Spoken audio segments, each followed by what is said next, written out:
Hey guys, welcome back to the WODdoc Project 365, episode 1389.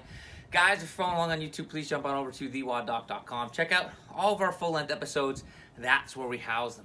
Today what we're doing is talking about tempo through the explosion portion of a kettlebell swing and how weight shouldn't matter, that the explosive nature of the thrust, of the hip extension, should be the same. And to kind of demonstrate that, I have two significantly different kettlebells, 53 and then a 124, okay? So what we're going to look at first is the tempo of the 53. Now the reason why I'm mentioning this and the purpose of the episode is because what we tend to do is when we get to a lighter kettlebell, we get very lazy into our hips.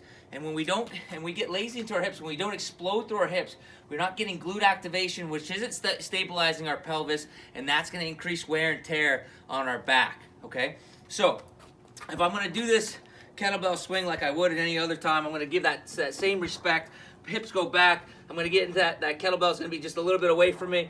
I'm going to start by sweeping it into my crotch and go into the kettlebell swing from there. So it's boom, boom, explosive hip movement, explosive hip movement, explosive hip movement, right? Now if you watch this from the side, okay, again, what I'm doing here is I'm really working on extending through the hips and staying explosive. The carryover just is how far the carryover of that hip explosion allows me to go into that full American swing, right? But if I do the same thing, with the 124, I'm going to get that same explosiveness, yet the carryover isn't going to be as heavy, or it isn't going to be as far, because the bell itself is much heavier. So everything's the same here.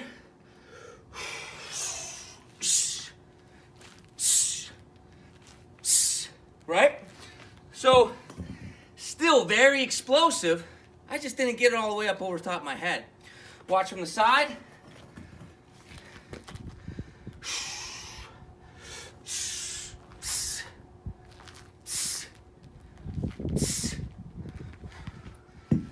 The tempo should look the same.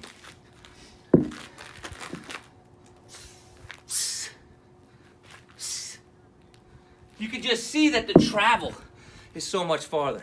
When we get really lazy with our hips, the tempo will slow down through the middle, and that's how we know that that pressure is going to relay more on our lower back. Questions, comments, please post it below. Otherwise, we're here each and every day, optimizing function to optimize performance.